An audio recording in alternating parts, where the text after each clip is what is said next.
Already, having just wrapped up the awesome Space Ops 2021 conference as an attendee, I am now going to review the NASA plan for the Artemis project. I didn't actually review the details up until yesterday, and yesterday I recorded a fairly comprehensive review, but I was kind of reviewing the plan and offering my critique slash a pre-mortem in advance. Pre-mortem, if you do not know what that means, is to think of all the ways that the mission could fail, which is, I believe, a very important exercise in order to weed out the possibility of risk and failure that is completely in the avoidable category. And I think a project like Artemis is very important to think of the things that could go wrong preemptively, because Artemis sets a precedent for future missions. And I'm going to offer like my critique on the contrary side of things. I don't think Artemis is going to be a launching pad for missions beyond moon, because the distances are exponential. I just happened to be looking at this not too long ago. I wasn't thinking of Artemis when I was looking at this. The distance to the moon is 250,000 miles, and the distance to the other real estate in the inner solar system, um, actually, I don't even know if it's fair to classify Mercury to Mars. So 4 planets, right? Yeah. I don't even know if it's fair. I don't know if you should classify from Mercury to Mars as the inner solar system, but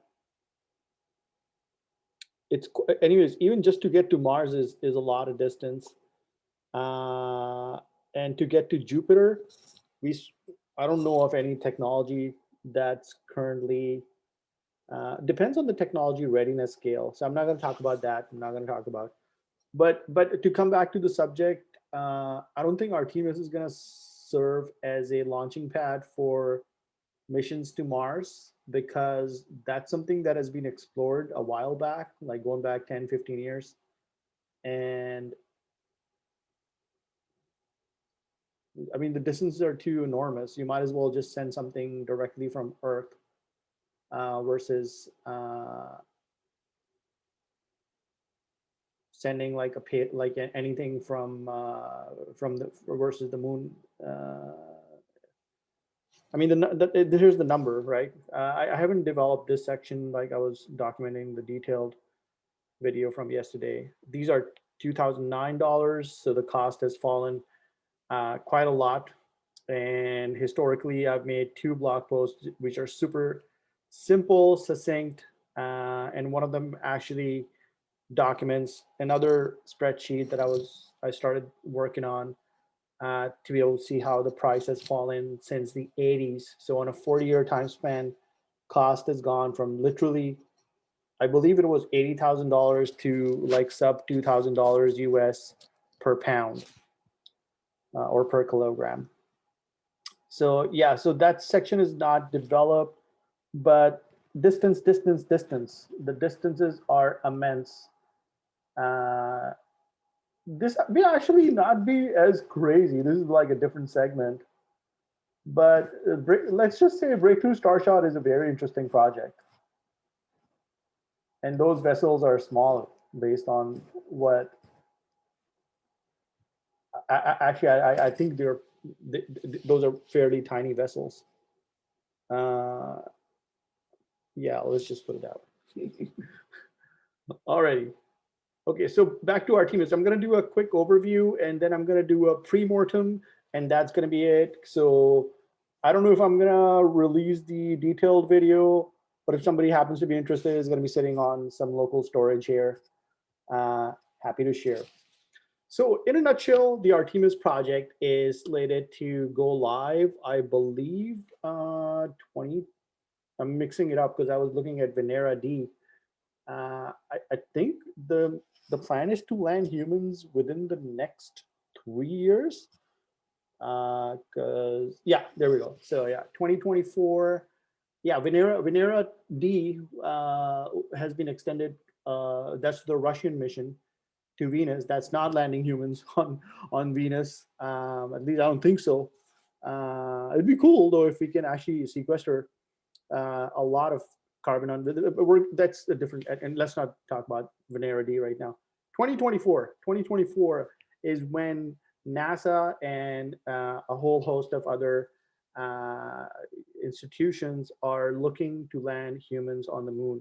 It is once again a collaborative project, but looks like NASA is taking the lead on this. So these are some of the opening remarks, and then the plan. This is the plan.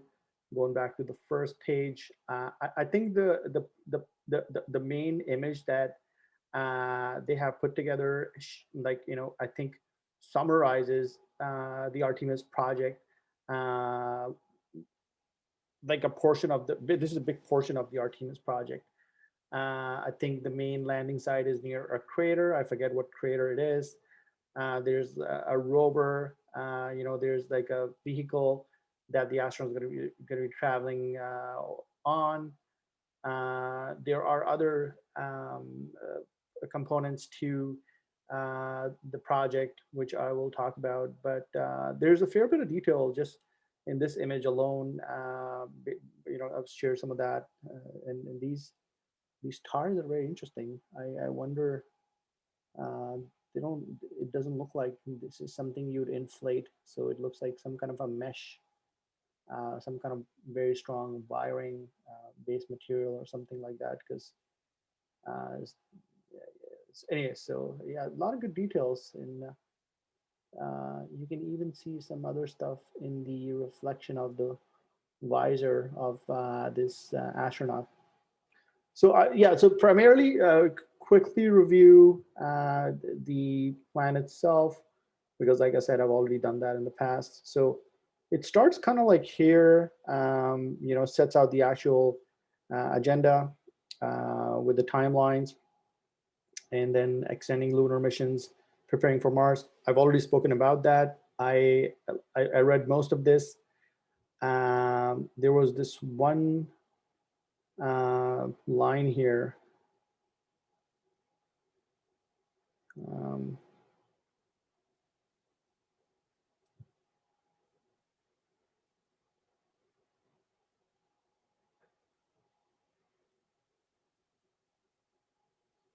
I think this was the line. I would have liked some clarity with regards to like what, like the folks behind the Artemis. I can't select this for some reason right now. Maybe it's because I'm searching something. Nope. Anyway, so yeah, I'd just like to know how exactly will Artemis help prepare human mission to Mars?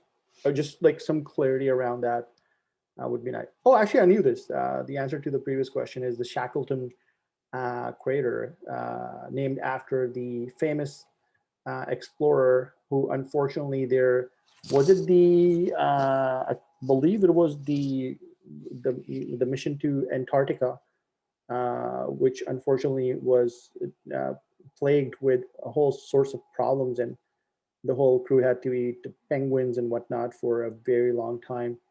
I can't remember if the crew was rescued. Uh, I think Shackleton actually and his men, they were all men, they all died on Antarctica. Uh, but not to focus on the doom and gloom side of things uh, from the perspective of discovery and adventure, Shackleton remains one of the pioneers in when it comes to exploring the Antarctica. So anyways, yeah, the plan itself has a lot of detail. There's some really good artwork that has been made. So let me showcase. I'm gonna showcase the parts of the detail, and I'm also gonna. Is this recording? Yeah. I'm also, something's going on with my computer. I have too many tabs open in the other browser. So it's taken time to draw the pixel. Maybe not. Maybe these pages have been left blank intentionally. Looks like it. Okay, so this detail about the plan itself. The rocket that they're using. One of the things about this one was they're building this one a little differently. So if there's like some kind of cascading failure, that part of the vehicle would simply split from the main vehicle, and it would launch if the mission has to be aborted. I don't know if this is a totally unique feature, but obviously historically, I think was it Discovery or Challenger? I always mix them up. I think it was a Challenger failure, right, from the 80s or was it 90s? That was the reason why that mission failed, was because the heat shields, which had been a big issue for like many years, and without going into the details, the heat shields coming off when they replayed the recordings is what basically the whole vehicle is like, just like the booster comes on and like there's different phases, but you pretty much have just one vehicle. So this is a good design whereby if there is something that is anticipated, like it's failing, then the module hosting the astronauts just splits from the main vehicle and does an abort mission. That's specifically designed. This is what there's. I think this one is. Yeah, that's what they're showcasing: a launch abort system with a test version.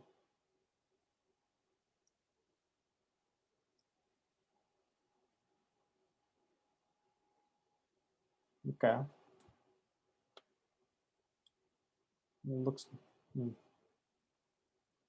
So so what my feedback about this one, not going to the pre-mortem right now, is once, like, so this is a test, but like once this is on the hoist, on the platform, the whole thing's on the platform. If there's a very sturdy wire, you can have the wire. You'd have to build some construct around the launch platform. And I think our engineering materials, the materials that we have today, will allow us to do something like this. But imagine, like, I don't think about. But if this is, say, the launch site, right? I'm going to just use two books from Brian Tracy. If this is the platform and the vehicle is somewhere here, so this is like this is the ship, right? Or the rocket. It's somewhere in the middle.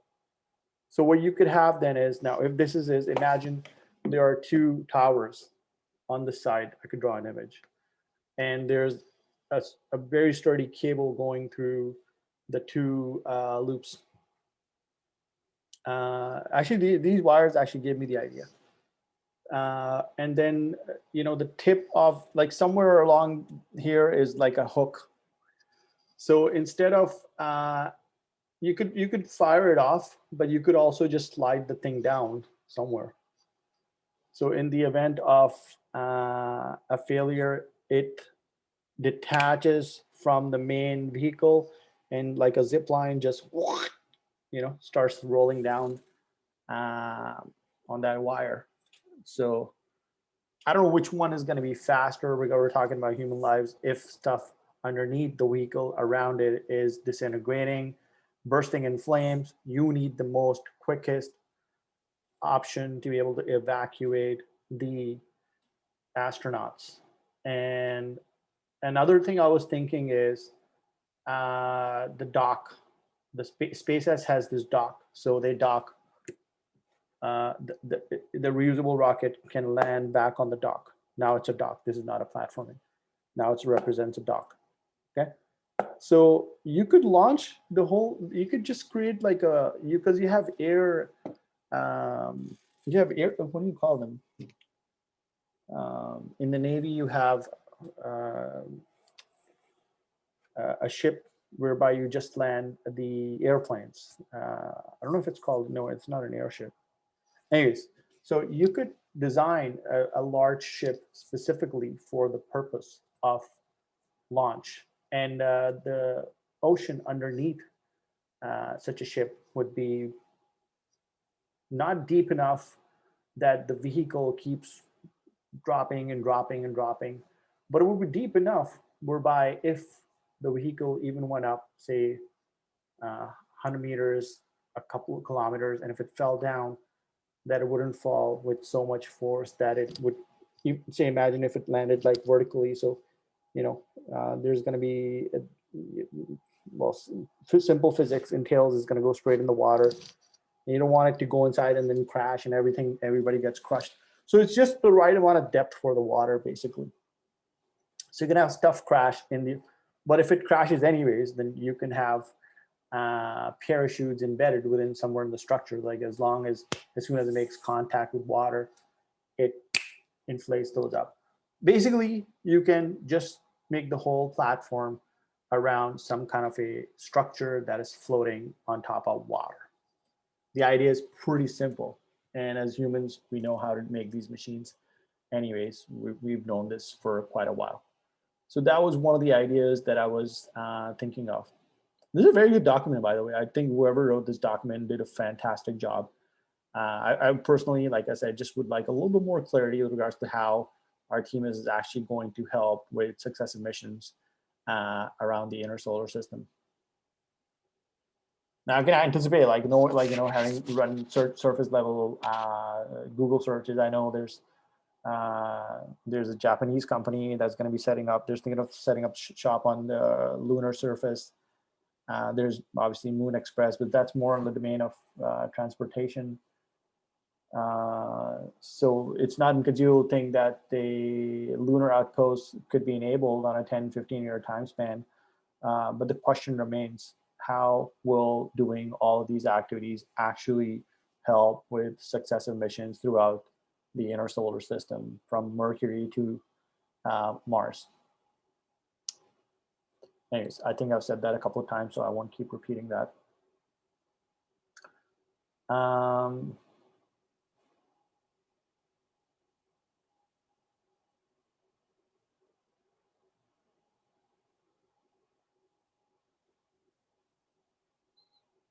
Okay, so I get if you're going with this reasoning, this way of like rational thinking, then basically this segment is saying the gains and learnings that have been made as it relates to ISS was going to help with Mars mission. So I guess we're anticipating if doing so on the lunar surface would have the same effect. Okay, well, I guess the question is being answered.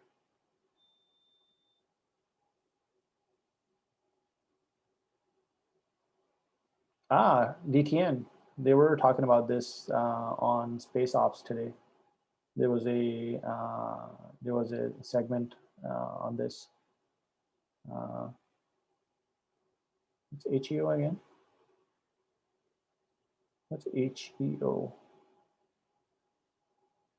HEO. High Earth orbit. Okay.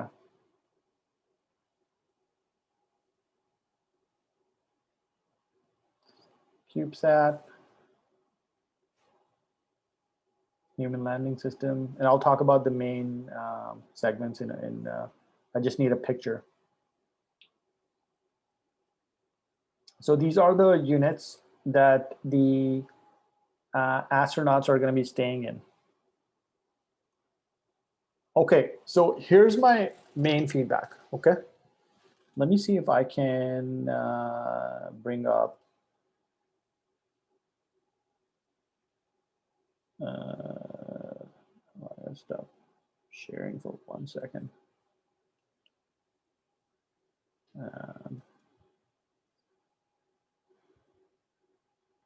Artemis Project Moon.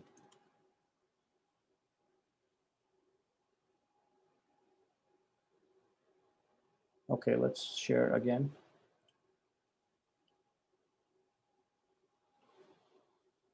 So this is the vehicle, and it's like, I didn't, like, I could be better prepared for this segment that I'm recording. But my question is everything going to go in one phase? I was under the assumption there's going to be successive phases, and part of the system is going to get there before the astronauts get there. And I would think you need a couple of those in order to be able to ensure that the mission is a success, right? Excuse me.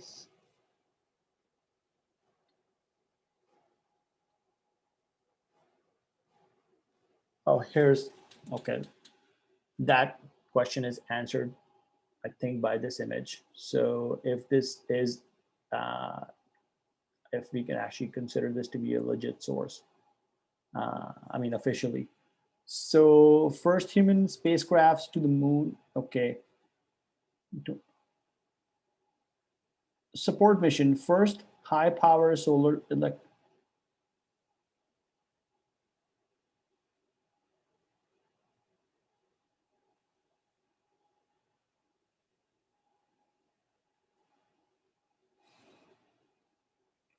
So there's something called the gateway, and the gateway is going to remain in the orbit of the moon. And then basically, I don't know if it's they're calling it the Orion capsule. The capsule is going to land on the surface. Then the capsule is going to come back to the gateway, and the gateway is going to head back towards Earth. I don't know what the overall duration for this is. So it looks like everything is going in like in a single mission. Uh, yeah, I think we like. Okay, let's just take it step by step. I think you need more. What if something goes wrong with the primary? It's the only mission. If it's the only uh, payload, or like is the only vehicle that's going to land there, everything's in there. It doesn't seem like a good idea to me, because if the mission, if say the worst case situation is, well, there's a couple of different uh, things in the domain of a worst case situation. In random order, there's a cascading mechanical failure, electrical, like whatever, batteries are leaking, things devolve quickly from that point onwards. So that's like one of the worst case, some kind of infection on the mission would also be um, high, but I mean, the probability of something like that is low. I would think like this is like Hollywood influencing my way of thinking at this point than anything, but it would be mostly a cascading failure in the domains of electromechanical failure, energy system. So like the battery, something's wrong with the batteries because they're using. I think it's um,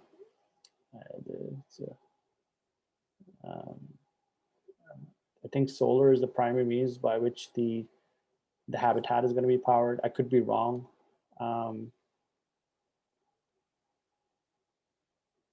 Oh, here we go. Here's the configuration for the gateway.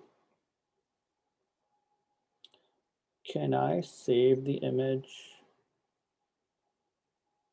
I gotta stop sharing again because I don't want. So this is called the gateway configuration concept Artemis. And then I have to go back in and load it up.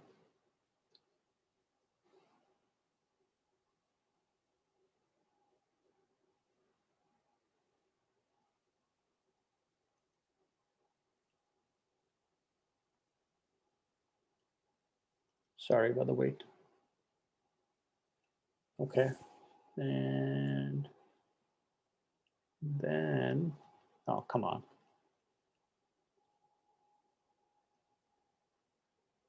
That's horrible. All this work for, I could have just zoomed in over here. Or I could have just clicked on this. Okay. So yeah, this is the Orion module. It's going to be docking in with the gateway.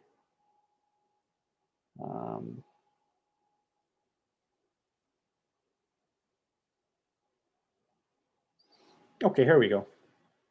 So this is the configuration concept for the gateway. You have human, I think the human habitation is, yeah, it's right here. So this is the main human habitation pod. This is where the module is going to be docking with the pod. Logistics, resupply, I have no idea what that means. This is also a habitation mod. US is here, international is here. Okay, whatever. I'm pretty sure they're going to be sharing stuff. That looks like Canadarm 2. I'm not sure when Canadarm 3 is slated to be released by. And I don't know what a spirit is. And obviously this is the power and propulsion element. So this is the hybrid. I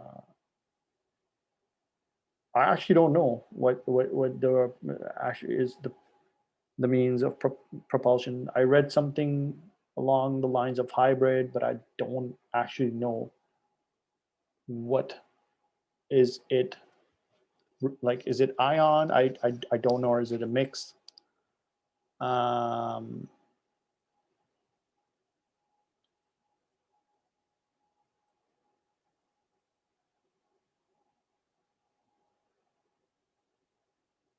So it's truly international mission. I have no idea what Roscosmos is. Is that the Russian agency? Anyways, so that's the gateway overall. And obviously the module. So to come back to the report, these are going to be the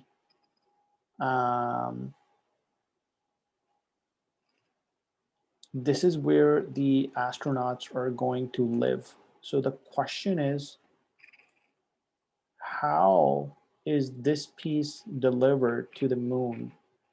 Does that come first and is dropped off, and then the astronauts land and they live here, or does it detach from a gateway and then goes back in the orbit of gateway?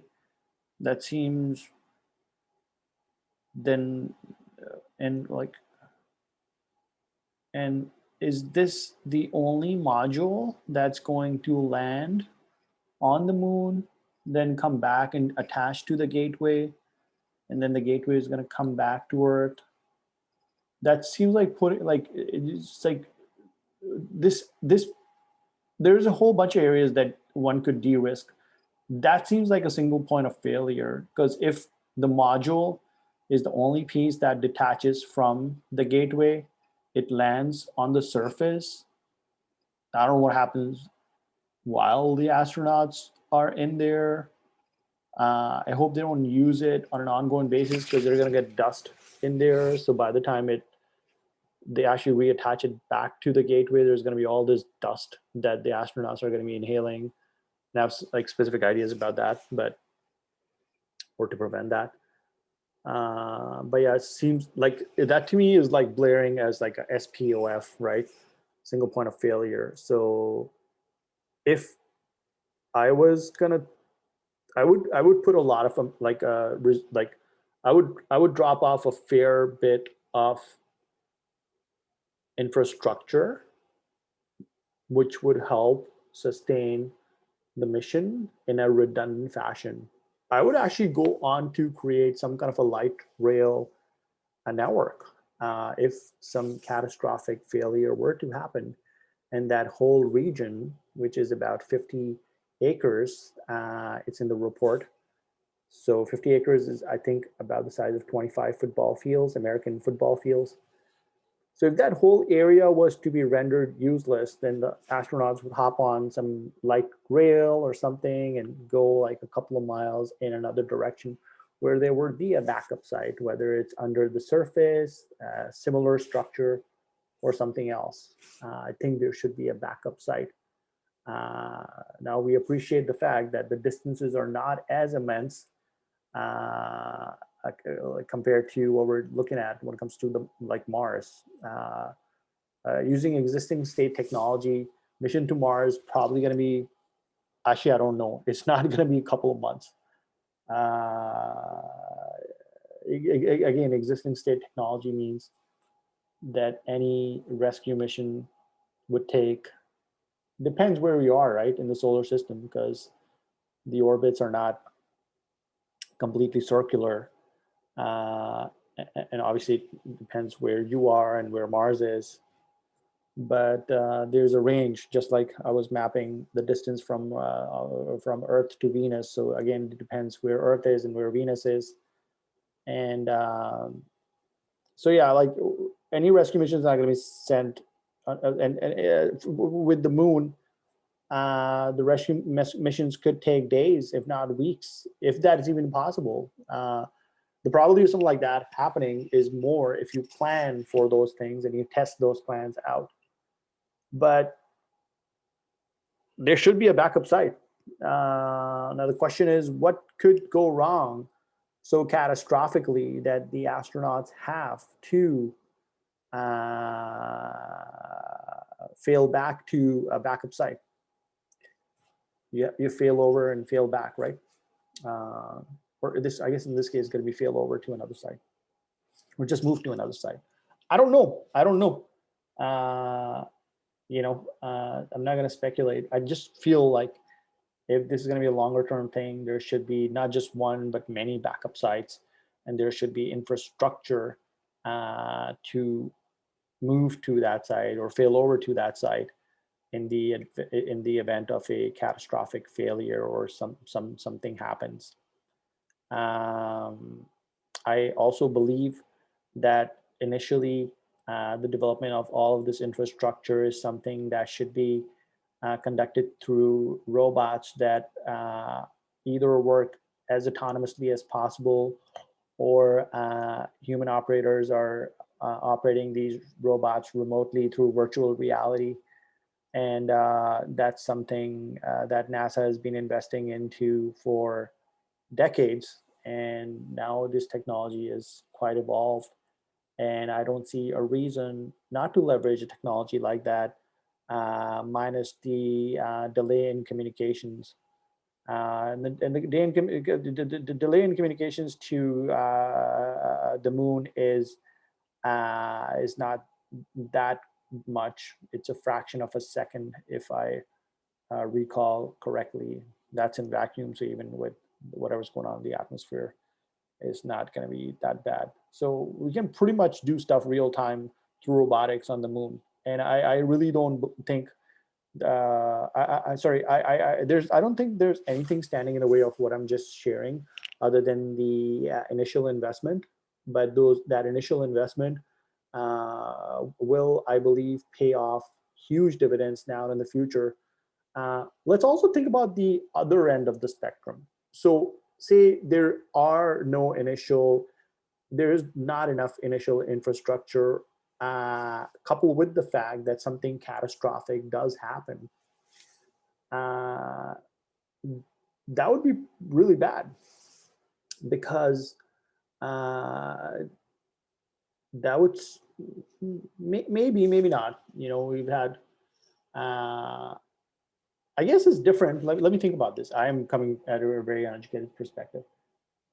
If a shuttle blows up, which has happened in the past, that doesn't put a long-term damper over successive launches. You put stuff on hold or freeze it for a couple of weeks, months, till you get to the root cause. When the root cause issues are resolved, you get back to launch. But if the actual mission itself to another foreign extraterrestrial outside of Earth, in this case, the definition of the word extraterrestrial, meaning that's the actual definition, something outside of Earth. Terrestrial is Earth-based, extraterrestrial is outside of Earth, not related to Earth. But if something were to happen in an extraterrestrial environment, then I think it's important to anticipate what the public perception will be. And I think this is very important because the public perception can mold or set the direction of how what's going to happen to successive missions. And why that's crucial is because I personally don't know where growth is going to come from sustainably. The Earth's deserts are going to be possibly, sorry about that, one source that we could leverage, but say like we're still going to be on one planet, and I'm not going to talk about the Kardashev scale because it's going to be going in a different direction. But I think considering where we are as a species on the technological, on the Kardashev scale, I think, is this what happened? Something flickered on my computer. Hold on.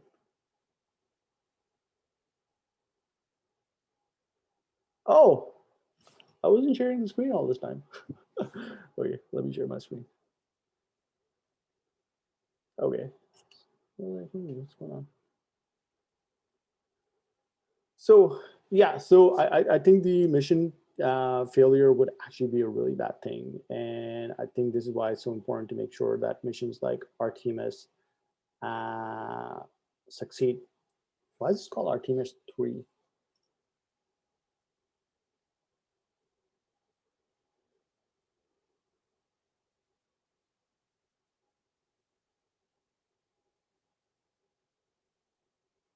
Well, maybe that is the mission name, or unless there's like 3 different um,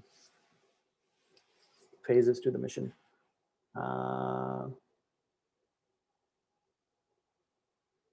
So the SpaceX won the contract for Artemis, but Blue Origin sued that decision. So there's litigation happening, and that's one thing which I was documenting yesterday. There's a thing on the side. Okay, so let's talk about the. So this is what the gateway is, and are they talking about? So if you Google Halo, then Halo for Artemis or a gateway, then it's right here. Solar electric propulsion. Um,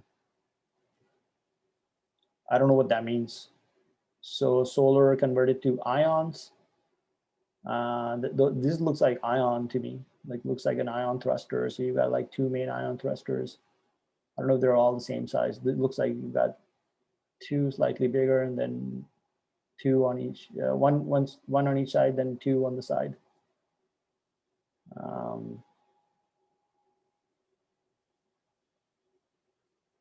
This looks a little different from the previous image.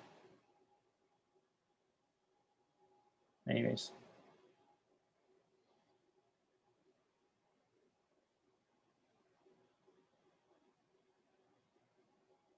Okay, this is like explaining a little bit of how this is going to help prepare humans.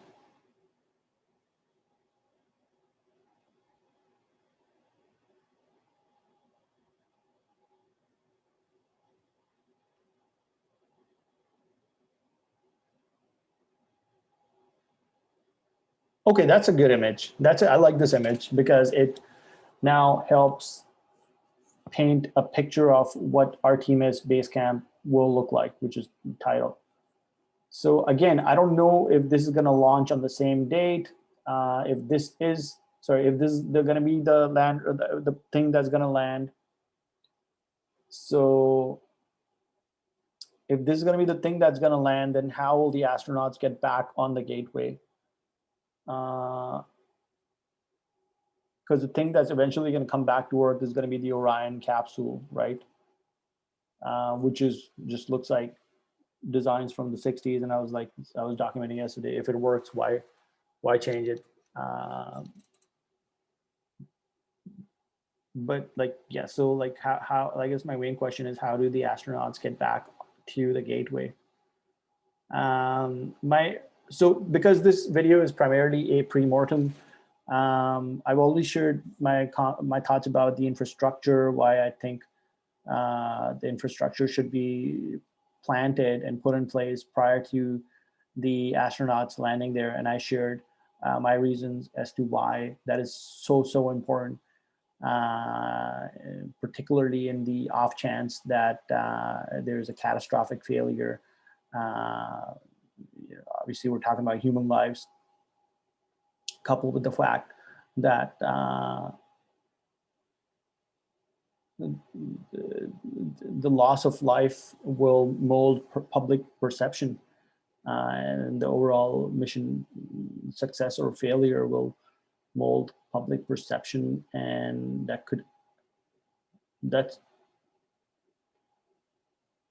it's an interesting thought experiment at the very least, that if Apollo actually failed, what would have done to the human species?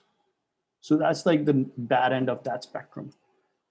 And then the other thought experiment is, if Apollo did not become, post-Apollo activities did not become, like, it went kind of like it went like within 10 years, it was like this, with the initial funding during the Kennedy administration. Americans actually put a person on the moon within 10 years, knowing nothing about it or very little, to putting a person on the moon, 10 years. And then the Cold War was on a wane, or just kind of going in a not a adversarial direction. So then, so did like interest in deep space. If you gauge it by the reality that what was going on in the 60s, going into the 70s, the interest started going. So I guess the other end of the spectrum is, I was saying Apollo, if it failed, that would be pretty bad. But let's think about the other end of the spectrum. Instead of like it doing like this, what if it was like this throughout the 80s and 90s? We may have been in a very different world by now. We may have had we already may have had achieved Artemis in the 90s, and now we may have had multiple lunar colonies. We may have been extracting water from there, turning it into hydrogen fuel. There may have maybe a mass driver there. And we may have missions going to Mars by this time. Maybe weekly missions at that, or every couple of months. Maybe with the what's it called, the Aldrin Circle and whatnot. Anyway, so that's the other end of the spectrum, right? So to come back to this segment, one of the things I noticed was they were putting they were thinking of putting the energy. There's energy, like the thing that provides energy to this is pretty close to the base camp, and that, I don't know how that thing will function, how safe those batteries are. Batteries seem to be getting quite safe. I have no idea what kind of battery they're going to put in this energy system. But if you judge by what's SpaceX, the Tesla EVs, the rate of failure seems to have gone away. It was low to begin with, like 1 in millions or hundreds of thousands. I don't know the numbers, so I could be wrong about this. But I don't like, it doesn't seem like that's happening anymore, if at all. So anyways, I guess this points to the fact that the lithium-ion batteries are getting quite safe to use, even when you're pumping large amounts of electricity through them. So, but what if it fails, right? What if it fails? So maybe it's not a good idea to have it that close to the base camp. You can always run a wire and keep it away, like half a kilometer away or something like that. And then have a backup. So I think that's like a big one. The other big one that I was thinking of, this is in random order, is how big is this thing going to be? Because if this is where the astronauts are going to be staying, this doesn't look very big to me, right? And here's where I'm really concerned: the dust. This dust to me looks like judging by, I haven't looked at this in a lot of depth. This looks like volcanic dust to me. It's not actually volcanic dust. It's probably the way it is right now because it's being bombarded with radiation for billions of years. Uh, and I think the moon collided with the Earth billions of years ago, and since that time, obviously it's cooled down. But in that time, it's being bombarded with radiation from the sun. I'm repeating myself at this point, but my point is, I don't know. I don't know how. Like, have we done tests to on? Like, I don't personally want to see tests being done on animals. So, but have we done tests on some synthetic material, something like 3D printed lungs in the lab, sprayed them with lunar dust to be able to see what kind of physiological impacts we're seeing on the cells? Because we have the technology to be able to do tests like this in the future. So then peer through those changes in a clinical setting. And I would be very interested in studies like that, because the chamber, again, the chamber looks like the astronauts are going to go in there. They're going to dust off their boots, on those stairs case or whatnot. The dust is still going to get in there, in that chamber. And then obviously the suits are going to come off. And once the suits come off, there's going to be dust on them, which is going to go inside that chamber. So then how does the chamber itself filter out that dust? That's a good question. It's like, I don't know if those kind of tests are open source. I'd love to take a look at the test. If somebody's watching this, feel free to share those specifications. Happy to sign an NDA. Because I don't think we're going to be making, actually, yeah, I don't think we're making a live pod, at least for the next 5-10 years. One of the ideas I was thinking was, I like looking at nature, and I was looking at a snail the other day, and I thought a snail glides on Earth all the time. It's kind of, well, it depends how you look at it. Nothing really touches each other because of the electromagnetic forces. But say like the snail's walking on the surface, and it barely collects any dust or mud, even in spite of the fact that there's like there's something sticky and mucus in its being, in its cellular structure. So instead of having that gooey, icky, mucusy feeling to the snail, maybe you could make a membrane modeled after that. You basically clone cells from a snail, and you make a sheet, and you put that sheet somewhere. It's going to help.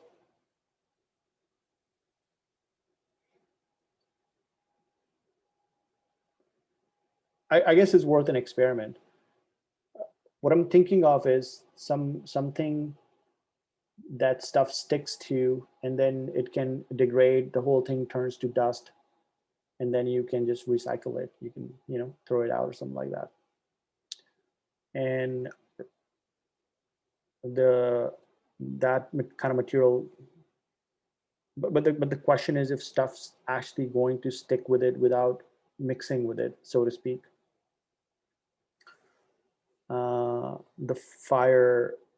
The fly paper comes to mind, but you don't want to leave tons of trash on the surface. But I was thinking like there could be some kind of layers to the filtration system. So one of them would be this biological, mostly biomaterial sheet of sorts, and then you'll have another membrane, some kind of material made, some kind of sheet made out of other materials, and you would filter the air through that.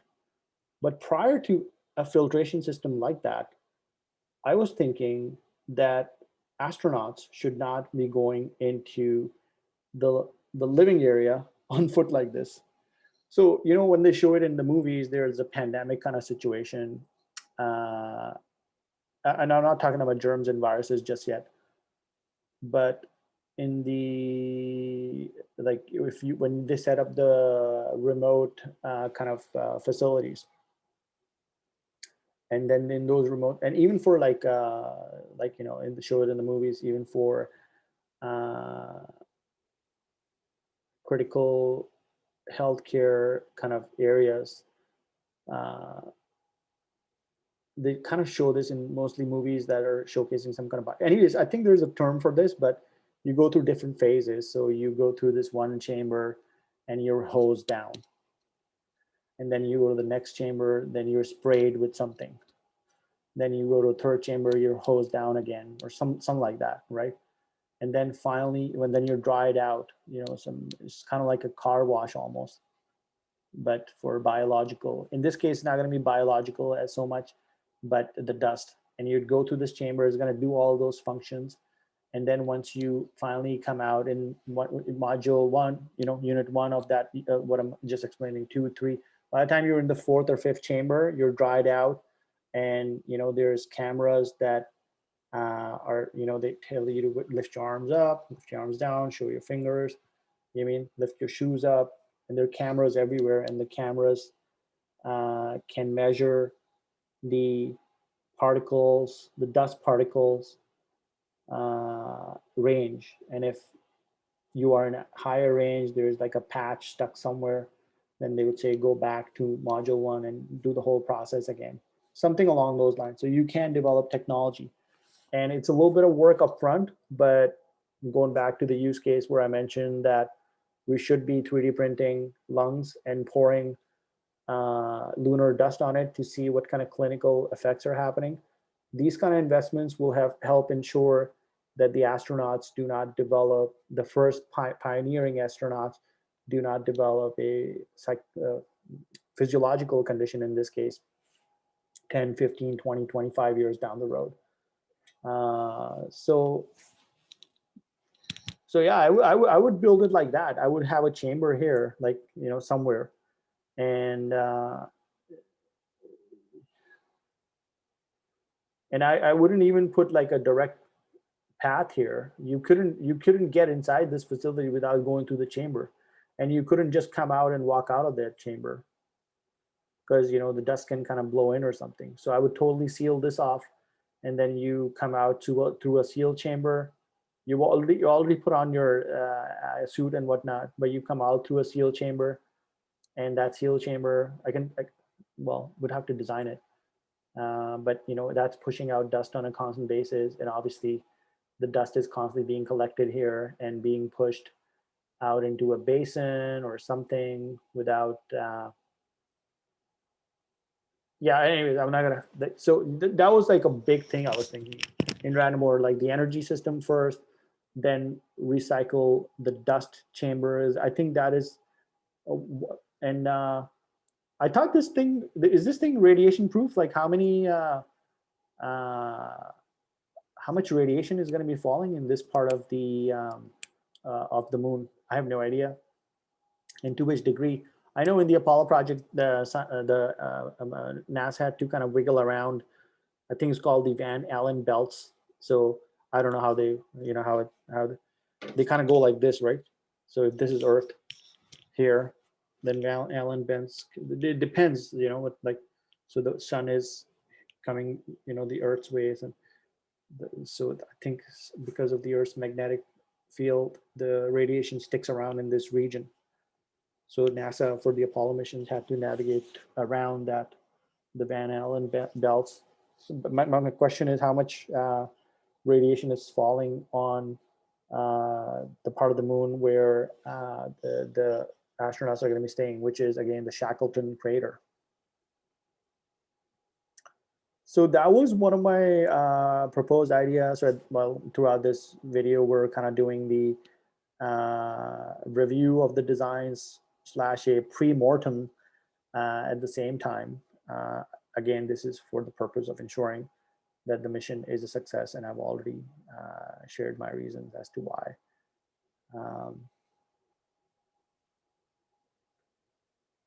Yeah, I don't have much of a thought with regards to the dune buggy or whatever the crater buggy. I don't think it's going to be going inside the crater, but Uh, I don't know if astronauts are only going to be exploring the surface inside the crater. Is the base camp inside the crater? Is it outside the crater? I think it's probably outside the crater. It's probably going to be too dark inside the crater, but I could be wrong. Um, I wonder how these lights are powered on. What is the structure? If better lighting material or invention could be devised. Uh, I don't know what that would be, but you know, you can think of some crazy ideas here. I saw this video where you had this stingray, which was not exactly a living thing, and it wasn't a robot. It was something in the middle. So maybe you could have those kind of beings, and they would walk around, and you could inject cells in them, which are bioluminescence. I'm reading a book on this right now. And so you would literally have robots, biological robots following the astronauts, lighting up the path in and around them. The question is uh, how efficient would this model be? Or you could just have regular robots and you could spray them with you could have like a spray on. You could put the biological cells in a spray, and when you spray it, they glow because the genes inside them would make them do that, just like the fish in the deep ocean do. The question is again, how much energy will something like that give off? And whether those life forms will be able to survive, because how would that happen? Like, do cells respire? They don't. Cells don't have lungs, so how do cells generally get their energy with glucose? I don't know actually. I'm thinking glucose would be absorbed within the cells, but I don't know how that happens. So if you spray them on, then do you do you have like a nozzle or something that's constantly spraying glucose on them? That would make everything like icky. But you maybe don't have to spray it on the device. You could have a path, and the path would be lighted up. This sounds like an interesting product, actually. You never have to buy solar lights anymore, which are gonna collect like be sit in the landfill forever. You could just have bioluminescence cells lighting your path. Hmm. So that's the site itself. Like I was saying, 64-mile. Okay, well, I thought it was 50 miles, but yeah, well, in around that range. So they just overlapped it with like one of the inner portion of the interstate system around the DC area. I don't think I've been there. I haven't been there, but like I just did that to illustrate how big this place it really is. So the question is, where exactly will the astronauts be landing?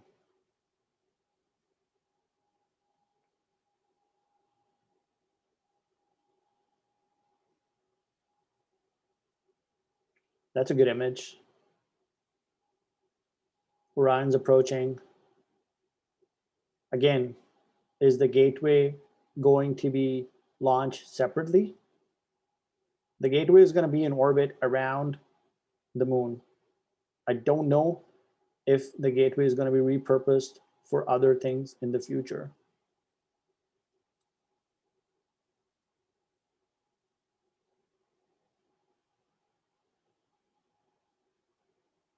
Yeah, I think we should definitely send humans back to the moon. The third risk is the biological contaminant. So I spoke about in random order uh, the energy systems being too close to the colony. Then I spoke about the dust. The third would be the biological contaminant. So I don't know what the astrobiological sensors look like. I don't really I don't track the rover specific details or news about space in that much detail. I would think though that this should be bumped up in terms of the importance or severity, not because of like whole kind of like raise your arms up and you know, like but so let's think about this. Let's reason using first principles. So here we have like an atmosphere of like a couple of kilometers. I think it's like, I don't know how many kilometers, but I don't think it's like more than 100 kilometers. When stuff from Earth comes in, even if you've got like a substantially big rock, like this big or something, it's most probably going to burn through the atmosphere, right? If it's like the size of like, I don't know, half a kilometer or something, it's still going to burn through, but I don't know by which rate. But most of the smaller objects burn through. So in the off chance that there is some biological contaminant or something like that coming through the atmosphere, and it's the, I don't know, I'm not an astrobiologist, but the probability that DNA evolving somewhere out there in the distant part of the galaxy, it's, you know, somehow it survives this massive journey along light distances, its DNA is going to be so alien to ours that it's, I don't know, like I don't understand cells and DNA and, you know, how this thing really works. But I think the terrestrial biology is going to be largely alien to this cellular structure, or this, you know, if we're just based on the assumption that it is DNA based. So when it's going to try and bind to some kind of life form on Earth, it's not going to have a lot of success. At least that's my assumption. What's happening in a terrestrial sense is, you know, life is evolving. The bacteria, the viruses, phages, whatnot, they're evolving in the wild for a long time, and they are intimately familiar with what's around them, animal life, the plant life, other bacteria and viruses. So this is why there's a net. I'm going with like, this is a very uneducated guess here. I'm very uneducated on this topic, but this is why we have the transmission of things like outbreaks and diseases and whatnot on Earth. But if something again were to come from like an extraterrestrial sense, I don't know what the probability of something like that evolving, like, what's the right word? What the probability of a extraterrestrial outbreak really is like. But let's think about this, you know, like, because one of the Hollywood movies did kind of freak me out about this. What's this guy? Is it Ryan, the Canadian guy with the, what's his face? Anyways, um, if there is something in the domains of astrobiology that is nasty, we don't want an outbreak. So I don't know what kind of provisions we'd need in a situation like that. I think the only insurance against something like that is to make sure that the sensors, the sensors for astrobiology, however that works, are sent to the actual target side in advance. So you send the necessary sensors to the target site in advance, do the scans, look at the things you need to look at with the instruments you need to look at. That's not what I'm referring to on the screen. I'm just talking about this right now. So you send the microscopes, you send the other biological material, like, you know, the however you determine, I have no idea how the tests are conducted, but you basically do all that preemptively in order to be able to map the life on that terrain in advance. So hopefully we've already done that for the moon, and we've discounted that nothing is indeed present on the surface of the moon in ever since human left, right? So we landed there with the Apollo mission, then we left, and in between that time frame, nothing else has landed on the moon surface. Now we cannot really discount that because we know, and I've made a video on the panspermia theory, which is not my theory, but I made a video about this like 6-7 years ago, something like that. In between that time, I read up a little bit about this, like not too much, like 30 minutes here, 40 minutes here, averaging like 1 hour in total, probably. But there's a Sri Lankan astrobiologist who's done some work here. So There's another fellow that works with him. I forget his name. And I think they were even claiming that something like COVID could have come from space. But again, it begets the question, if it did, how is a virus able to become so intimately aware of human biology? How does a virus or bacteria bind to the human genetic code with that much efficiency? If that is indeed, even if there's a remote possibility something like that could happen, then that's a big problem, and we need to drop a lot of things. And actually, I'm not going to go into solution mode. Because I'm a very uneducated person. I know nothing about biology, so I don't want to talk about biology from that perspective.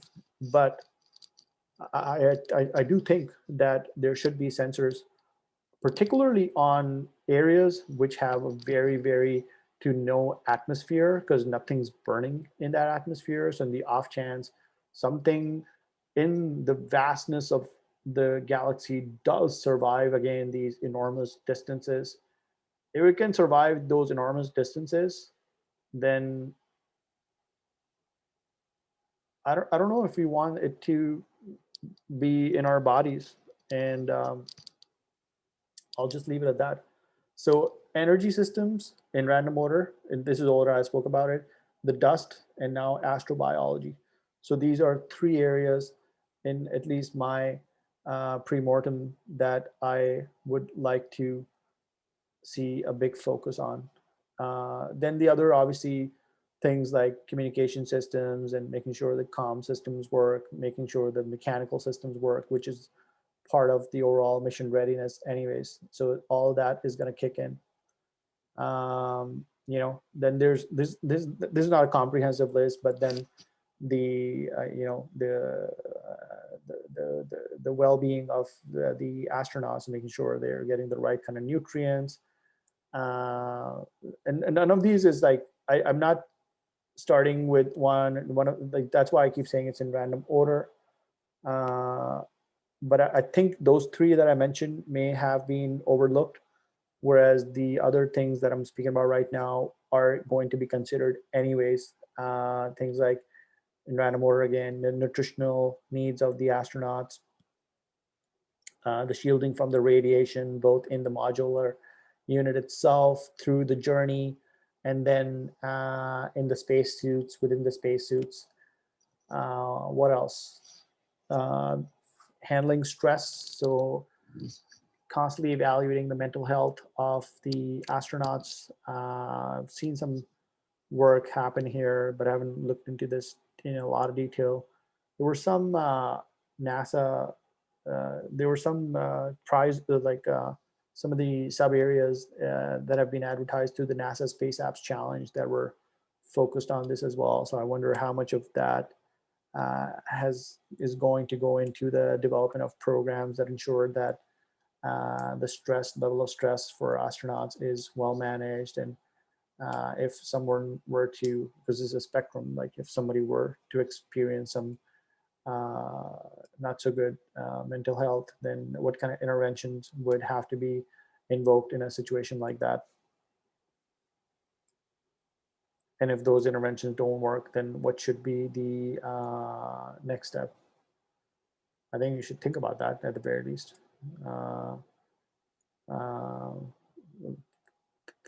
Preparing for those kind of events is the best thing to do. I am not an expert in this area, so I'm going to reserve to pass judgment on that. But yeah, I would prepare for a mission like that for many years, and it would be interesting. Not interesting. It's important to, I think, preemptively determine how astronauts are going to respond in a high stress, potentially high stress environment. I think that should be one of the things that you plan and prepare for and evaluate the actual candidate on, and obviously in a manner that is highly ethical, moral, and legal, not in that order.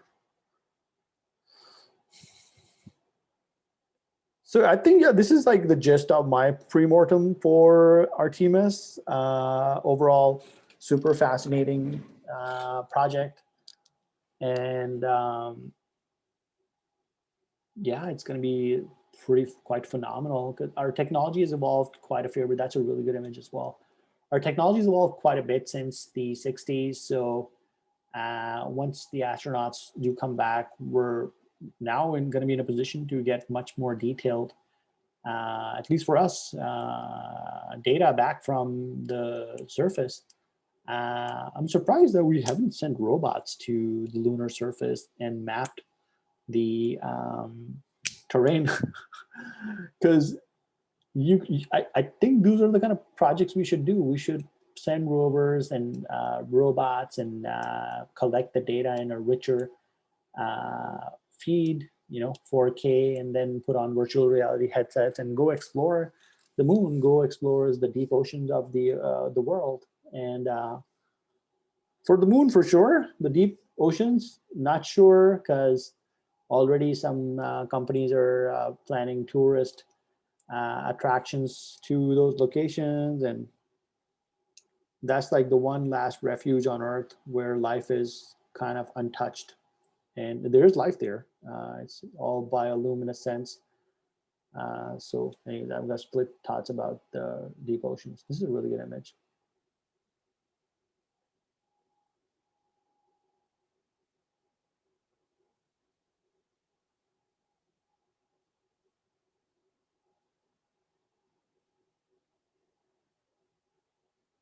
Yeah, spacesuits are there's a lot of innovation that goes into the development of the spacesuits. I don't know a lot about this, but you need to control a lot of things. You need to control in random order the temperature, the humidity, the mixture of the gases in the first place. You don't want too much carbon dioxide, or sorry, you don't want too much oxygen. You want too little. Obviously, it should not have any leaks or tears. So the materials matter. Perspiration, I don't know how they control that. I don't know if you can pee in there or poo. I have no idea what happens if you have flatulence. The comms aspect, because there's a communication unit built into that. So I wonder if there's a primary and secondary. The safety aspect, so the oxygen tanks don't blow up. That's going to be pretty bad because it's potentially flammable, right? So yeah, all these innovations and more go into the actual development. I was thinking exoskeletons, but it would add like a layer of complexity to the project, which you probably, I don't know, like how safe can you make them for the Artemis mission. So, but I also don't know, because the gravity is so much lesser, so stuff probably doesn't weigh as much, right? Because from the Apollo missions, you can see the astronauts kind of bouncing off of the surface. Actually, I'm intellectually, like, it's a good question. Like, if you jump too high, like if you stand on top of a rock, like a hill or something on the moon, and you jump, could you in effect leave the orbit? Like, would you, like, I don't know. I don't know how the gravity on the moon acts. I just thought of that question right now. Um, so yeah, this is, I guess that's like the gist of my pre-mortem for the Artemis project. Those are the 3 or 4 main things that I can think of, which I think NASA and the other agencies should focus on, in my extremely humble opinion. Um, yeah, this is not an exhaustive snapshot of the Artemis project. These are good these are good images. This image highlights the propellant and the propulsion element. So all of this, like, these are the solar area, like the shields, so panels, and this is the propulsion unit. I think these are ion thrusters. I'm not sure. This is the habitation and logistics outpost. So this section right here, and now here you have the deep space logistics. So This is going to be for the resupply and storage. It's got an independent power generation and thermal control unit and other things. It's pretty much independent. I guess you could also use it as a backup system of sorts. I don't know. I don't know. It looks like a lot of it is independent.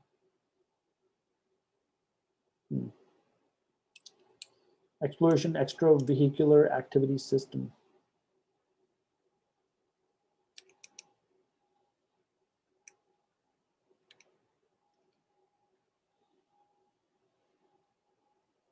I don't know what that is. I'm tired right now. Human landing system. Oh, okay. So that, okay. So the thing that humans are gonna, this answers one of my previous questions, because I wasn't sure if it's gonna be the Orion cap module that's gonna land there, come back. So the human landing system is gonna detach from the gateway. It's gonna land on the surface. Is it also going to come back? Man, that seems like putting a lot of like eggs in one basket. Is detaching from the gateway system one, right? Is it going to be the actual habitation module in the first place? So like, let's think about this in phases. Excuse me. Yeah, it looks like this is the habitation and logistics outpost, right?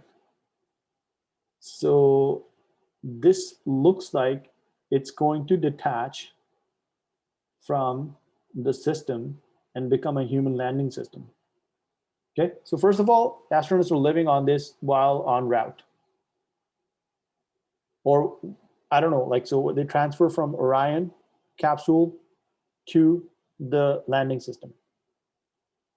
Then they are in the orbit of the moon. Then the landing system detaches from the gateway and goes towards the moon. Then this human HLS, let's call it HLS. The HLS is on the surface. The astronauts are staying on the HLS. Then the mission is going on for a finite amount of time. I've always spoken about the dust and whatnot. And the bio kind of potential, like the probability is low, but the dust has a very high probability because we know there's dust, and I don't know how good or, well, it's probably not very good for the lungs. But the HLS then, so it has some kind of thruster which will allow it to go back in orbit. So the HLS is one of the super important part of the mission, because the HLS is then going to go back and connect back to the gateway, right? So the gateway is going to remain in the orbit of the moon, and the Orion capsule is going to be fired up and head back towards Earth. I don't think it's going to have enough. No. I don't know. Is the whole gateway going to head back towards Earth? Or will a component from the gateway detach and head back? These are good questions. I don't know the answers. But if this HLS fails, then the astronauts are going to be like, they're going to get stuck there. And this is why I kept, like, this is why I mentioned towards the beginning that there should be a backup site. And the backup site isn't just going to be a place where astronauts can seek shelter, but it would have backup HLS, maybe 2, maybe 3, maybe 4, so that in the event that something were to go wrong, you can just fire up another HLS and dock it back to the gateway. What if the gateway fails? Well, then you should put multiple modified versions of HLS, which will allow the entire gateway to be reconstructed in the orbit of the moon almost autonomously, or with some help from like the ground station on Earth, or something like that. And that is what should be, in my opinion, tested beforehand. Because if, again, the something were to go wrong, then you just don't have astronauts stranded on the moon, and it's the evacuation is not dependent upon another launch mission. You just put things together in on the moon, and you send the astronauts back. You have like at least 1, 2, and I would geographically space that out. I think, I'm not sure about that, so somebody else who knows about this can chime in. Okay, well, that's the lunar terrain vehicle. Seems like a logical choice for something like that, because it looks kind of like a dune buggy, and there's a lot of dust and rocks on the moon surface. So yeah, it seems like a. But if there's sites that are split amongst on the surface, then you should have like a light rail system or something like that.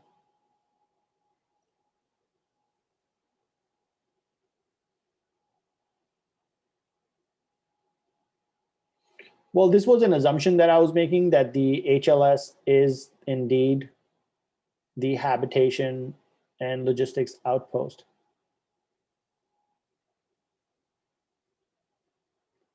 Because now if you scroll down, I could be wrong about a lot of things that I'm saying. The foundation surface habitat is what it looks like, this part here.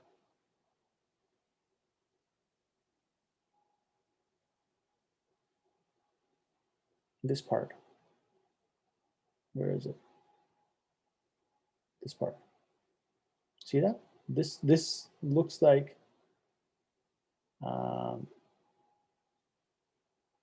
so if this looks like this, then why does this look like the habitation outpost? Because look at this one, right? Well, this one looks like HLS. So that's what it says, human landing system. So does that mean this thing is going to be landing on the surface? And if it will, then why does this thing look like surface habitat? So then the surface habitat will be sitting atop or under the lander unit, or on the side, where there's going to be multiple. I don't know how this is going to work, but yeah, this looks like the thing that's on the side. I think there's going to be more than one landing thing, or maybe it's going to go back and forth a couple of times. And if it's going to go back and forth a couple of times, the question is it going to have enough fuel? I'm pretty sure NASA has thought these problems through, or maybe they're working on that right now. So because so yeah, like, because this thing, maybe you don't need a lot of fuel in order to be able to put stuff back in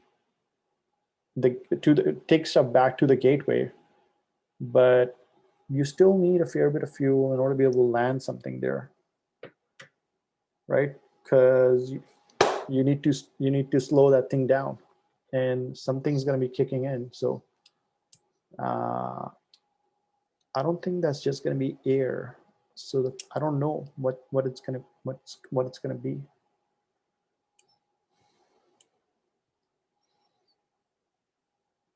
This is a crazy idea, but you could have like something fluffy on the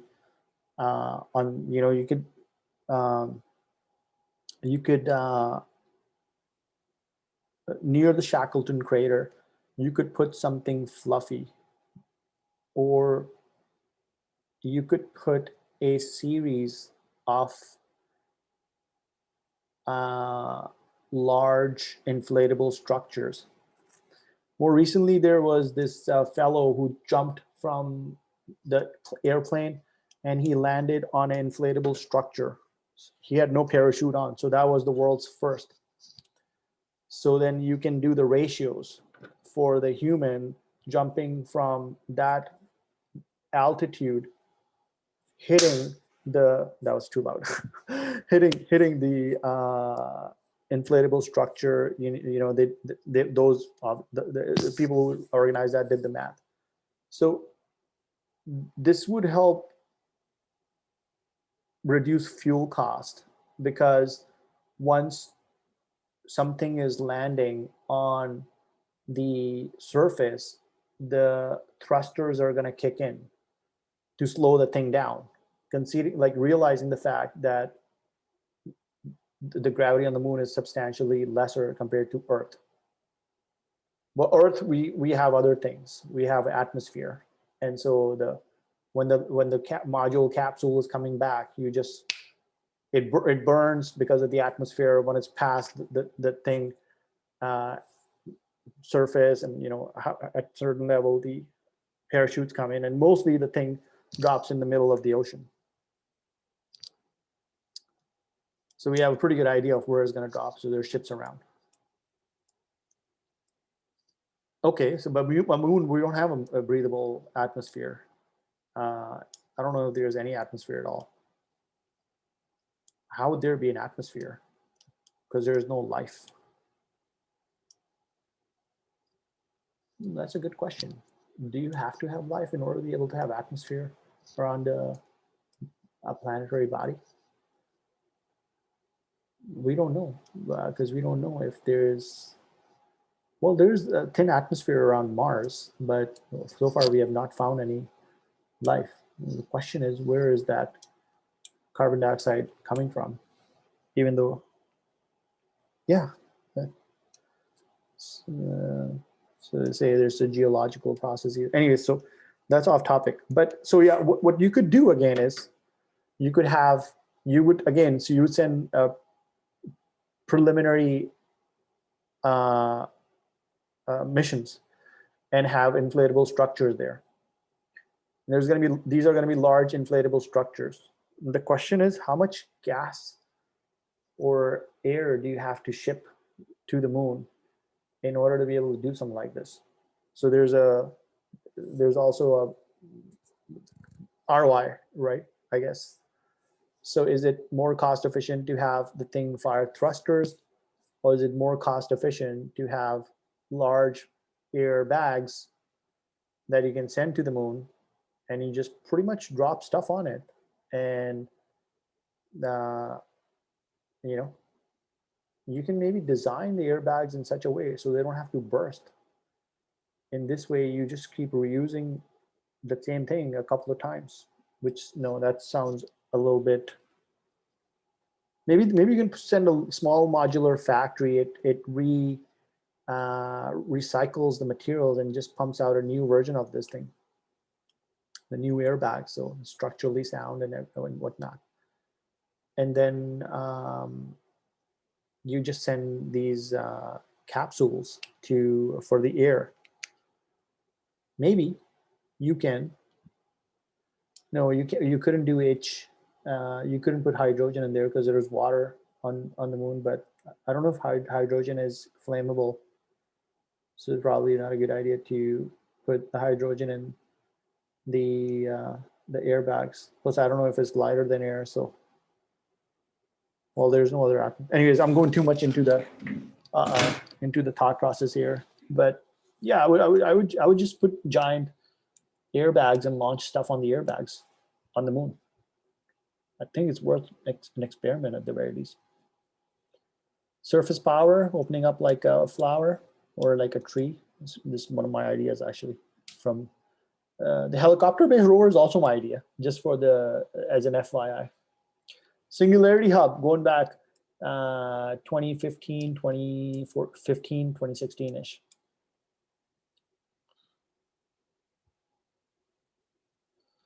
I think we're coming to the end of this document. Oh, I had some ideas for the heat shield as well when the thing returns back. So I was thinking coating of aerogel. The other crazy idea was, I don't know if the thing actually is coated in a layer of aerogel. The other idea was to, just in case, this is very crazy, but you encase the whole thing in a big block of ice. So there's already water on the moon. What I was thinking was, if this is the surface of the moon, right, then what you do is you put a John Hunter space gun on the surface. And this John Hunter space gun would shoot blocks of ice towards the, what is it called again? The gateway. And at the gateway, there's going to be some kind of glove or something, which is going to catch those blocks of ice and is going to start placing them. And it's going to do a laser and is going to start putting, like brick by brick, put a layer of ice around the Orion capsule, just around the Orion capsule, not the whole thing that's going to go back towards Earth. So once, and I don't know how, if we really need this or not, because I don't know how hot it really gets in there, but we want to probably avoid as much of this, the heat hitting the system during coming back in the descent, because you got electrical equipment in there and whatnot. So electrical equipment could catch fire and hurt astronauts or worse.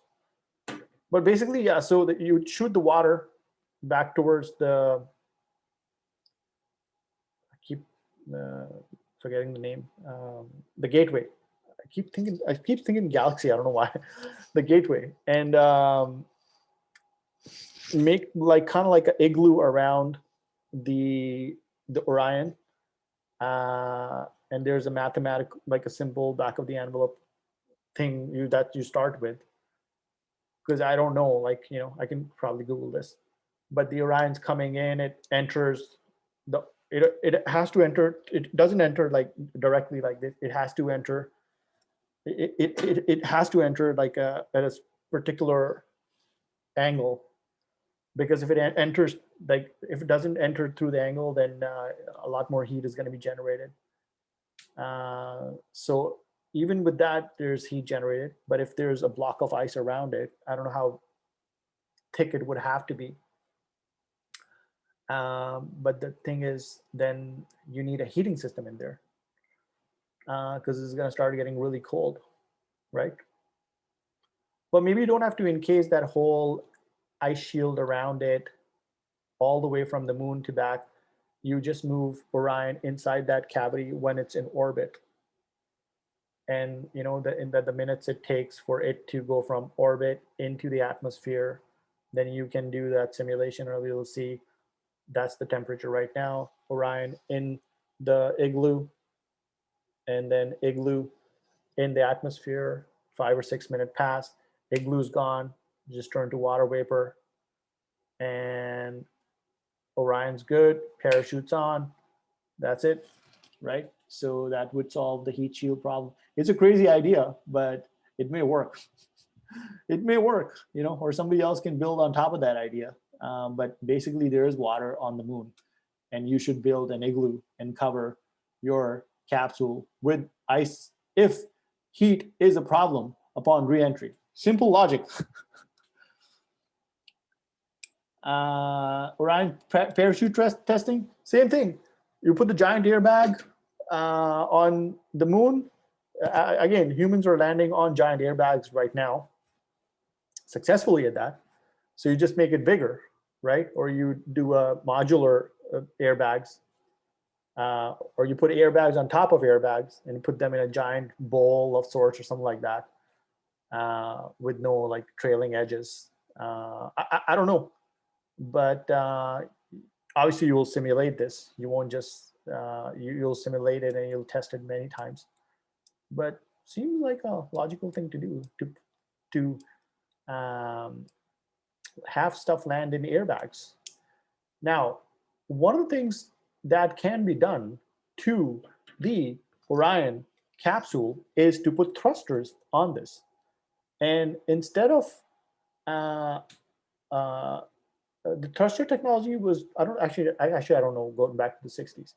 So if, say, we want the Orion spacecraft to land in a finite geography as opposed to like a large block in the middle of the Pacific or Atlantic somewhere.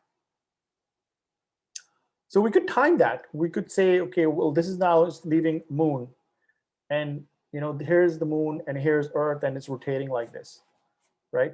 However the Earth rotates. So we do the math, and we say, okay, now it's going to enter here. So we wanted to, like, because I see like hills and like some desert. It looks like Arizona. Oh, actually, it says Arizona.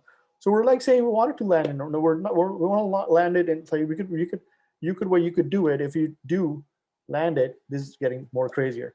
But if you could put that whole bowl of airbags on some movable structure, and you can move that bowl of airbags. Now, the other thing you can control is the Orion capsule. You would put thrusters on it. So as soon as it enters the atmosphere, it has these cavities inside of it, chambers, with like a door that's shut. And then that once it's safe to do so, because it gets, the depending on whether it's going to be encased in ice or not, the thing opens up and the thrusters come out.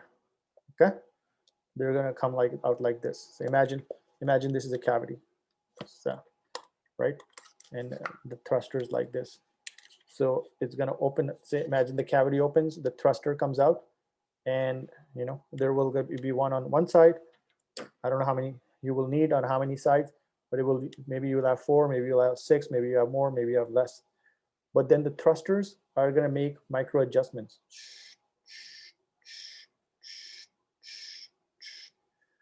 And it's going to be coordinating with that thing that's moving on the ground. Right? So you need some clever algorithm here. They have to be talking to each other, and it's going to tell it, hey, I'm here. And that's going to be like, oh, okay, I got you, right? And maybe they're talking to some satellites, in order, like, you need some GPS technology here, because direct line of sight may not work. What if there's a cloud in between? I don't know, like all these things. Or I don't know, like maybe the sun is impacting the signal or something. So then, it makes these many course corrections, and then it lands in that bowl of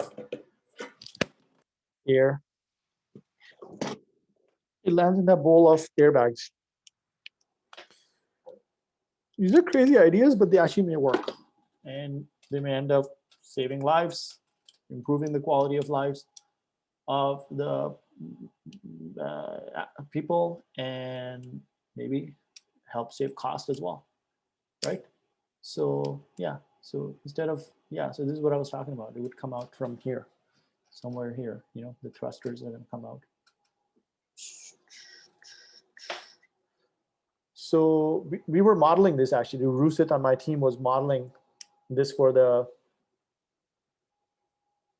I can't share, but we were, well, like we can share, we were looking at rocketry 101, and I forget the part. It's the nozzle, right? That one of the nozzle controls. No, it's not the nozzle. It's the thing that does this, that makes the nozzle, like, so you can, but I forget, like, so it's on a pedestal of some sort. So you can put that thruster on that thing. It would just make these almost like, not 360, but it would make like this kind of movements and this kind of movements.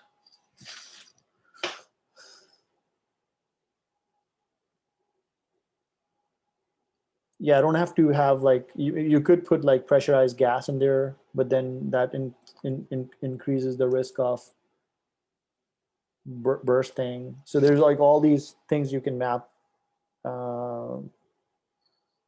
If you don't want to do that, you could just have air inlet coming in and going out. You can actually put a fan under this thing. So what you could do is, jet engines have what kind of engine is this? when you have the fuel burning directly through the engine, what do you call it? Hold on. I gotta Google this. Let's Google this. Fuel burning inside jet engine. I think it's called ramjet.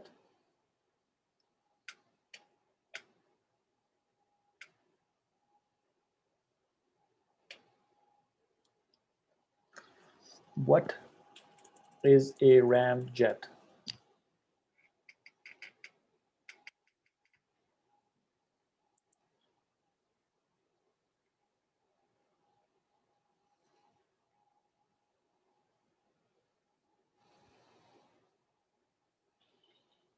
Well, I don't know if you need this, but this one looks like it's just for the forward motion, right? You don't even have to have this. You could just have a really big drone. So what the drone, this is another idea. So instead of the whole crazy airbags and thrusters, you would have like just a really big drone. And this was actually in development back in the 60s. So there was Arrow.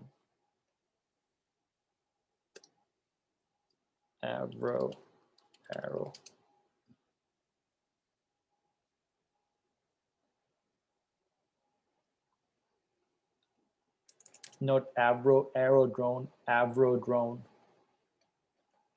No, what's it called?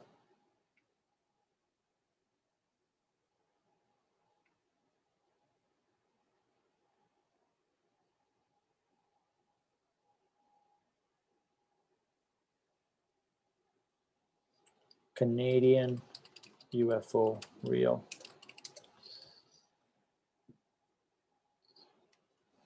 '60s.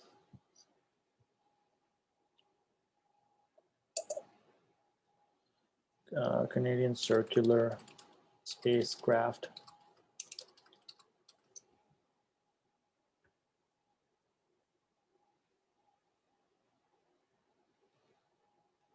Flying car. Not fling, flying. Yeah, this one. Avro Canada, VZ. This one. Okay, so, whoa. Okay, we don't want like crazy images to come up. So this one like never really levitated too much off the ground, but you could, in theory, have, I think this is worth developing specifically for the purpose I'm stating right now. So the Avro Canada VZ9 Avro car from the 60s, which was actually being manufactured a couple of tens of kilometers from where I'm living today, in joint cooperation with USAF, United States Air Force. So late 50s, early 60s is the duration that the project was active for. So at that time, yeah, so like I wonder if you have something like this, and then what you do is you put a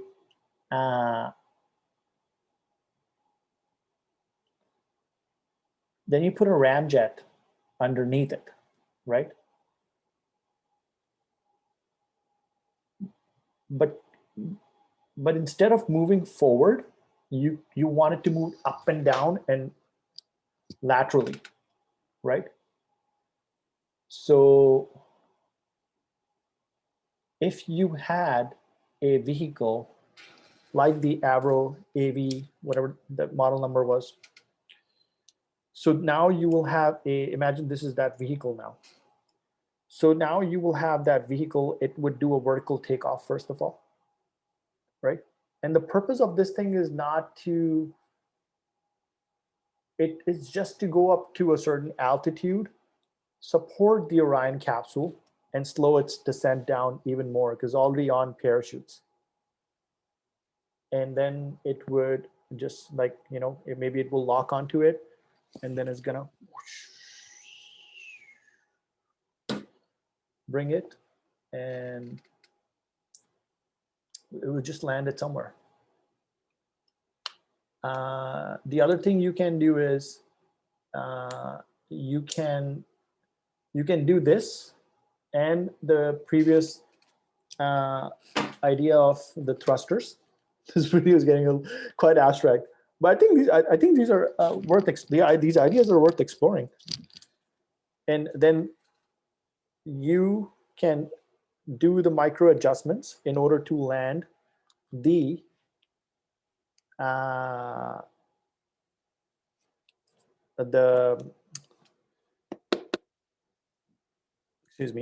land the I gotta take a break.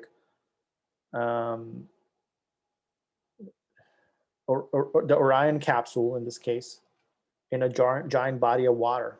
You don't have to land it in airbags. I just realized it. You can just land it in a giant body of water, right? In a man-made lake, in a human-made lake.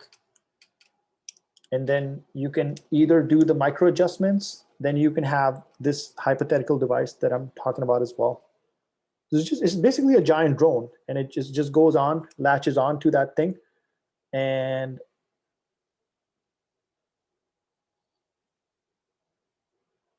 then maybe then you can make a hybrid. Then you don't have to have the drone go back. Yeah, then you need a glider. So then it would glide down. Then the gliding wings are going to come out. Because you want a vertical takeoff, VTOL. You want VTOL. So something like this would be great. Taking a rocket and locking onto the thing, it increases the risk of, because it's too close to the Orion capsule is very delicate. And we don't want, I don't know what kind of level of complexity is going to be involved when you're talking about taking a rocket, going very specific, locking onto the Orion capsule and bringing it back, right? Maybe like this is not necessary, but you could in theory launch like a drone of some kind, like I shared, lock it to Orion, some kind of clamps or something coming, it's locked. Then you have you turn the thing, then the wings come out of this thing, and the thing just gently glides down. So these are my ideas. This was supposed to be a pre-mortem, which again is a super important thing to do for any mission, but we ended up exploring a whole bunch of ideas. These are my ideas for you to take. If you'd like me to help you build up on these ideas, I want to be on the board. And if you are making money from these ideas, I want my cut. I'm serious. So I'm open to consultation. I'd love to see, obviously, the Orion mission succeed. And all my ideas are geared towards the well-being of the astronauts. And Artemis is a very interesting project and already is showing international support, which is great. And we want to see more of that. So fascinating thing. This one I was talking about yesterday, this is a scaled model, looks like, because this thing is hanging down. This doesn't look like an actual size. That looks like human level. And this is pointing laterally. So I was thinking, why do they test this thing laterally in a wind tunnel when it's supposed to be pointing vertically? That looks like horizontal to me. Because this thing, again, is pointing downwards. Maybe the whole thing does like this, right?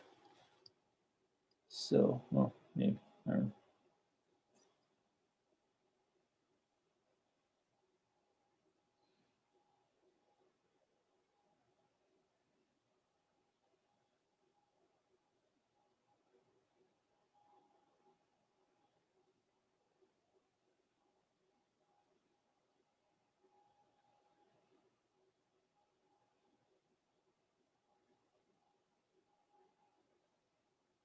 Okay, that helps answer one of the previous questions.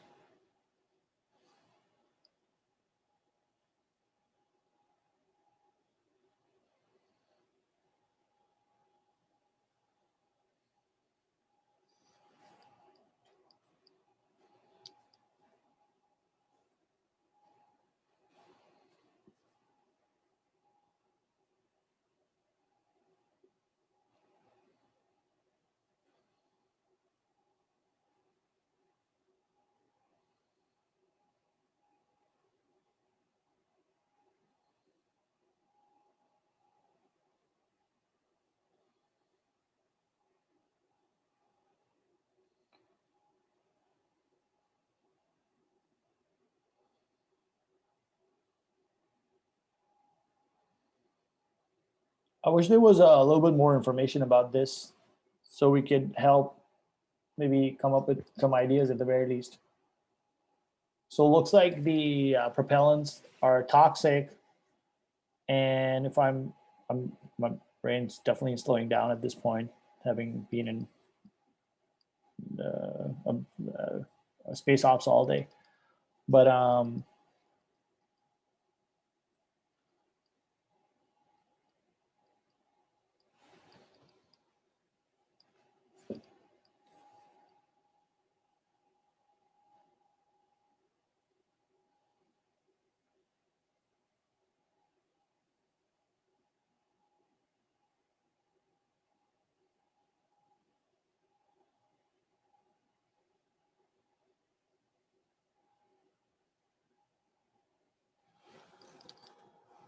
okay,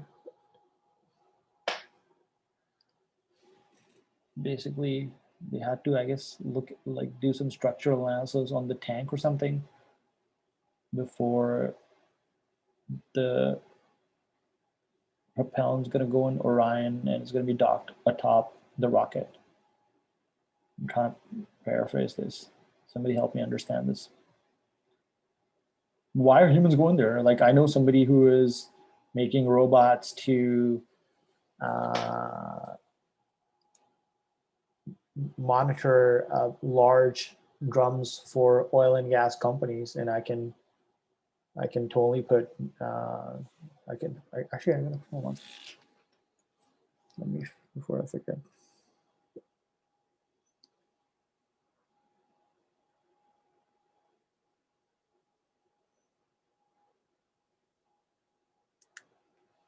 Let me send them a picture.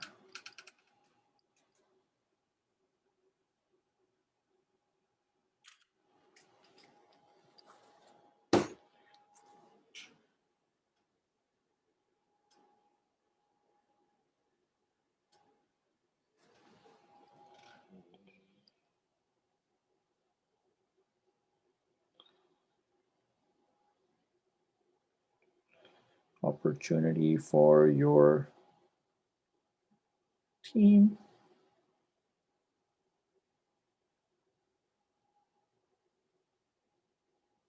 Automate this with your tech for oil and gas chamber redesign it. All right, take action. Yeah, I know somebody who's building those autonomous robots or robots in general. So we don't have to send humans to check toxic propellants. I'm like, why are you using toxic propellants in the first place? Why are we not using synthetic biology to make non-toxic biofuels, right? This is obviously going to change. This looks like pre-COVID, but looking at some of the more recent SpaceX launches, I don't think things have changed other than people sitting more apart from each other and putting on masks. The mask thing is like something that, I think we need a clinical study. When people wear a mask, this is off topic, then Are humans now breathing in more carbon dioxide than usual? Because if there is no mask, then the air is constantly mixing around you. But if you have a mask, then you are on average, I'm going to make a number up, inhaling 5 to 10% more oxygen, sorry, other gases versus oxygen. Because you just exhale into the mask and you inhale back from using the mask. Anyways, I'm basically saying you're taking in more stale air than normally you would. Recovery testing, okay, I spoke about that, some ideas. Wow, I was gonna keep this like a 45-minute video, but this is my pre-mortem and some ideas for the Artemis project. Yesterday I took a look at some numbers too. I'm not gonna share my thoughts on it. I think the cost was right here, $27 billion in total. I don't know how many phases are required. So